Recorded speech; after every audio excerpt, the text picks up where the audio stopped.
Hi guys, this is Vidas. And Ausra. Let's start episode 208 of Ask Vidas and Ausra podcast. This question was sent by Jane.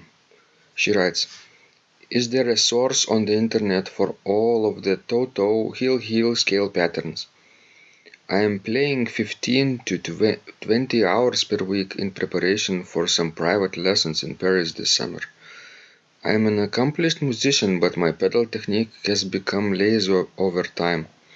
Working it back into shape as I am playing repertoire such as the Guilmant Opus 42, which has very demanding pedal passages. Thank you for your inspiration, Jane. So, Ausra, I think the best place to look for solutions for pedaling patterns, playing scales in all keys is probably our Pedal Virtuoso Master course. Yes, I would say so. Because it has all kinds of scales, and all kinds of pedalization. It's quite demanding because right away from week one we start with a C major pedal scale over one octave, and every day for 6 days in a row you learn 4 different keys, 4 different scales in ascending number of accidentals: C major, A minor, G major, E minor. Then day 2, D major, B minor, A major, F sharp minor, and so on.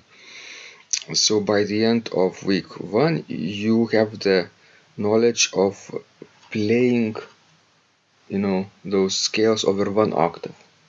Yes. Is this enough, Ausra? For starters, yes, but when you need to expand to know the diapason and to play not in one octave but in 2 octaves. Right, and we do that in week 2. The same order of keys, but now we expand into 2 octaves. And the principle for somebody who has never done it before is very systematic, I would say. We try to keep both feet together and your knees together and your heels together. Basically, your 2 feet have to move as one unit, right, Ausra? Yes, but it never works for me, for example, because I have short legs. So if I have to play scale in 2 octaves, I wouldn't be able to keep my knees together because I would fall down from the organ bench. You would fall down? Yes. Mm. Or I would injure my spine. So this is just for improving your technique, of course. In real life, those kind of passages over 2 octaves is rare to find. Because it's good if you are playing in the middle range. Then it's okay, it's fine, you can do that. But when you go extremely high up or extremely low down, then it's much harder, unless you have a long legs, which I don't. So. And basically, when I first released this course, I received a feedback from one of my earlier students playing C major scale that it wasn't really comfortable to play with both feet in the extreme ranges, when you play C, D, E, F.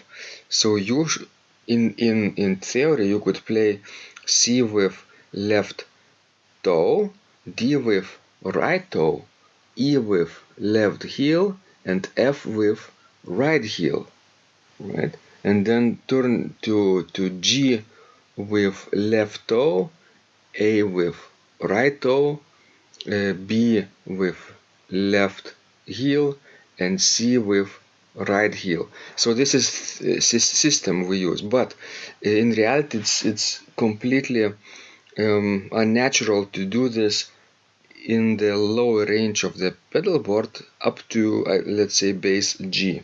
So then I changed the first 5 notes from C to G. I recommend playing just with the left foot. That's what I would do too, because otherwise I wouldn't be able to reach such a low notes with my right foot. And then the same is with the last few notes in the tenor range. Let's say A, B, and C. Now we think is best to be played with the right foot alone. Yes. So the principle is we keep is quite straightforward, right? We alternate toe, heel for both feet wherever possible. But of course, when you get keys with accidentals, then you get into some tricky situations, and sometimes you have to think whether to start with the toe or with the heel in order to land on the toe when you're playing this sharp. That's true. Like in E minor, E would be left heel, F sharp would be left toe, and G would be right toe, A would be left heel, B would be right heel, and so on. Right, so we had to think about what's possible, and sometimes you have to skip sometimes some notes because when you get to more accidentals, like F sharp major, for example, then you have to even do substitutions. Luckily, you don't have many passages in organ music where you would have to play F sharp scales in the pedals. But I think it's useful for people, at least from the feedback we received so far. It's not easy. You have to understand that a lot of people start with week 1, maybe week 2, and then they stop and don't continue, because later we have arpeggios over tonic chord, and then arpeggios over dominant 7th chord and dominant 7th scale degree diminished chord, and chromatic scales, and the same with double octaves. This is really a virtuoso organ pedal technique course, but it starts with a single octave scale. Yes, and it doesn't mean that you have only to work on the pedal course. No. You need to play repertoire as well, in addition to this, because if you will play only pedal exercises, you will get bored after a while. Exactly, and the point of this is just to give you enough tools for later practice, because when you learn those scales, let's say over 2 octaves, you can easily incorporate those exercises as a warm-up. Yes. After you complete this course, to keep the technique flexible, because the entire point or the mystery behind the perfect pedal technique, as Marcel Dupré said, is the flexibility of an ankle. So while doing those tricky exercises, you develop flexibility of an ankle. That's true, yes. But it's not for everybody. For example, people who like real music will get bored very quickly while playing those scales and arpeggios, right, Osha? Yes, that's true. Would you do this course yourself? Well, it depends. At which point of your development you are? Yes, if I would get this kind of course at the beginning of my career, then yes, I would do it. Now I would probably not. Or if you need to perfect your pedal technique in a rather short period of time, to play, I don't know, a symphony of some sort, or a French symphonic piece, or maybe Franck's Grand Prix Symphonique. Well, talking about Franck, I think his pedal part is so easy I know very few French organ composers who wrote pedal part as easy as Frank did. Or let's say Reger, if you wanted to Oh play yes, Reger. yes, you would have to do it. Or Durufle, probably. Yes. And Verne wrote some very tricky pedal part, but not Frank. So yeah, investigate your